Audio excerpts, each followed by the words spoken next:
J'ai soif de ta présence, divin chef de ma foi. Dans ma faiblesse immense, que ferais-je sans toi? Chaque jour, à chaque heure, oh, j'ai besoin de toi. Viens, Jésus, et demeure auprès de moi. Que nul de vous, en effet, ne souffre comme meurtrier ou voleur ou malfaiteur ou comme s'ingérant dans les affaires d'autrui.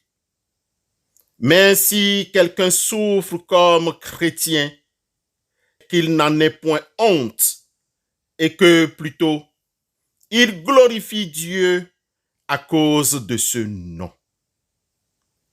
Peuple de Dieu au bout des ondes, à travers ces recommandations tirées de la première épître de Pierre, chapitre 4, les versets 15 et 16, recevez nos fraternelles salutations et que la paix de Dieu, qui surpasse toute intelligence, garde vos cœurs et vos pensées en Christ Jésus. Amen.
Bien-aimés, le livre du prophète Amos, chapitre 5, versets 14 et 15, retient notre attention ce matin.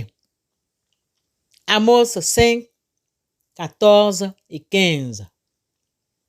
Cherchez donc ce qui est bien et non pas ce qui est mal.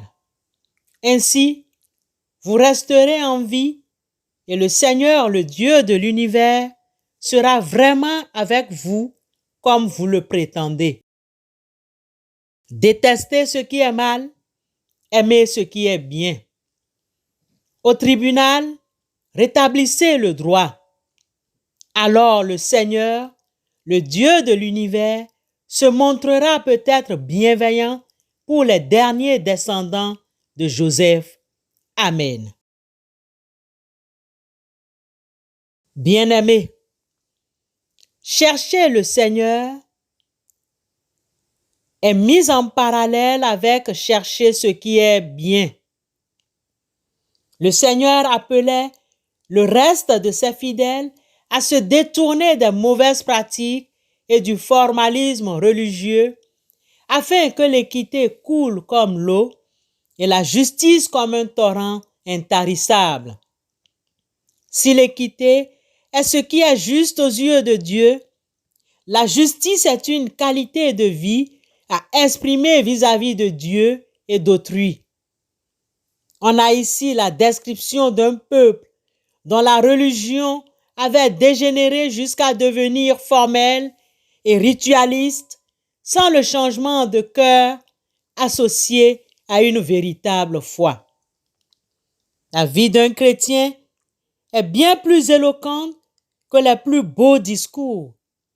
Les actes ont beaucoup plus grande influence que les paroles. L'insigne du chrétien n'est pas extérieur. Il ne consiste pas en une croix ou une couronne. La justice garde celui dont la conduite est intègre, mais la méchanceté cause la ruine du pécheur. Proverbe 13, 6. Bien-aimés, quand nous parlons d'intégrité, nous nous référons à une valeur vitale pour le bien-être.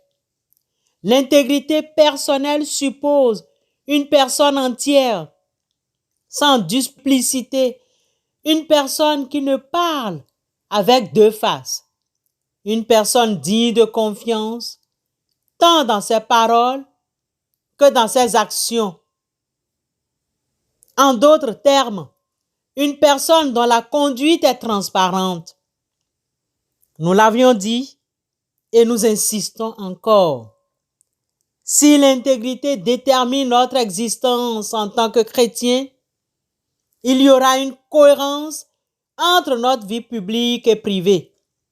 Nous n'aurons pas à nous efforcer pour paraître bonnes puisque nous le sommes en réalité. Dieu nous appelle à marcher dans l'intégrité. C'est le moment de lui demander de l'aide. À lui seul qui peut changer les aspects obscurs de notre personnalité, les tendances pécheresses, les pensées impures, les comportements erronés. Bien-aimés, Dieu dirige notre vie. Beaucoup se plaignent de leurs occupations, alors qu'ils se croient capables de porter certaines responsabilités. Ils passent leur temps à un travail qu'ils estiment fastidieux, souvent inapprécié et stérile, et leur avenir leur paraît incertain.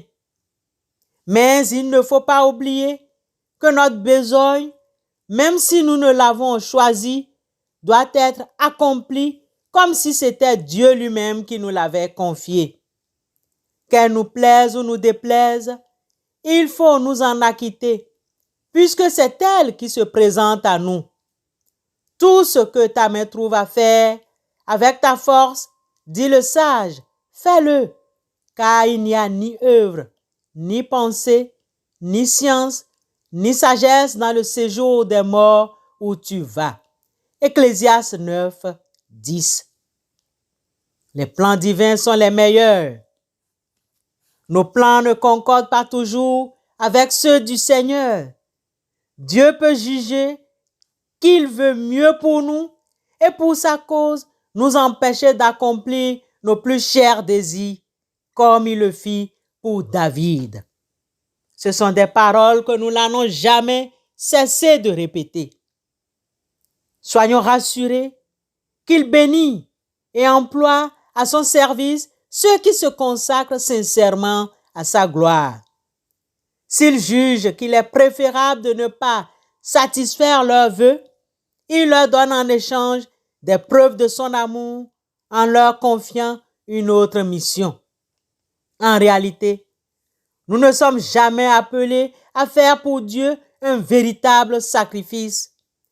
S'il nous demande d'abandonner certains avantages, c'est pour nous faciliter la marche vers le ciel.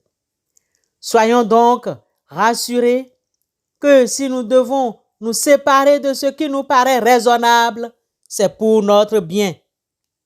Estimons donc chaque devoir qui se présente à nous, si humble soit-il, comme étant sacré, parce qu'il fait partie du service de Dieu. Que notre prière quotidienne soit celle-ci.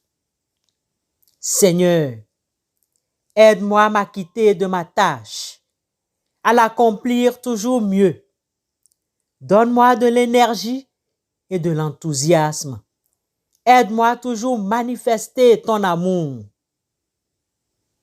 Le Seigneur est à l'œuvre afin de nous fortifier à toute tâche quotidienne. Ainsi soit-il.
intercédons les uns pour les autres. Éternel Dieu, notre Père et notre Sauveur, aide-nous à nous acquitter de nos tâches quotidiennes. Aide-nous à les accomplir toujours mieux. Donne-nous, nous t'en prions, de l'énergie et de l'enthousiasme. Aide-nous à toujours manifester ton amour. Seigneur, tu es à l'œuvre à travers nos labeurs. Fortifie-nous. Fortifie-nous. Nous t'en prions pour toutes nos tâches quotidiennes.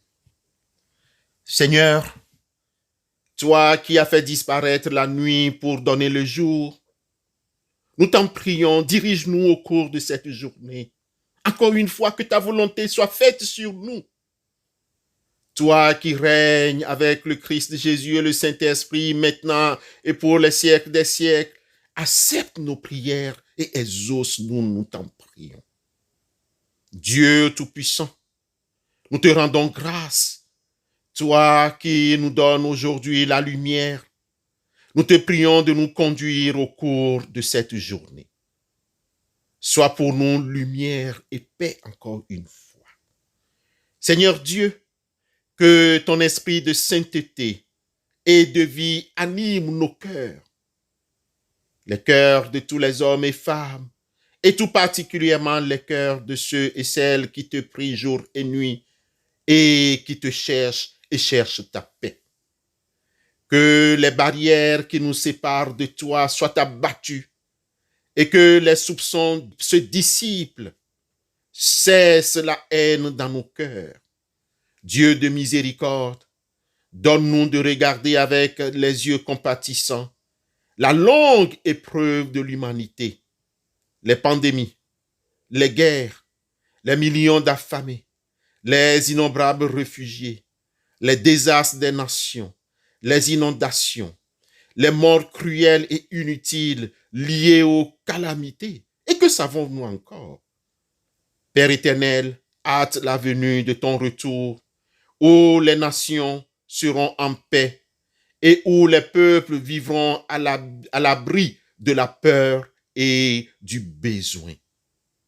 Ô Père, fais disparaître les douleurs, larmes, et donne ta certitude, donne ta volonté, donne ton assurance dans ton amour, et que tout cela nous soit manifesté en Christ notre Seigneur et Sauveur. Seigneur Tout-Puissant, de qui procède tout bien, imprime en nos familles l'amour de ton nom, augmente en nos familles la vraie foi, nourris-nous de toute bonté et fais mûrir en nous le fruit des bonnes œuvres par Christ Jésus, notre Seigneur, et qui vit et règne avec toi dans l'unité du Saint-Esprit, maintenant et pour les siècles des siècles. Amen.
Recevons la bénédiction de Dieu. tiré du livre des Proverbes au chapitre 10, verset 22. C'est la bénédiction de Dieu qui enrichit et il ne la fait suivre d'aucun chagrin. Amen.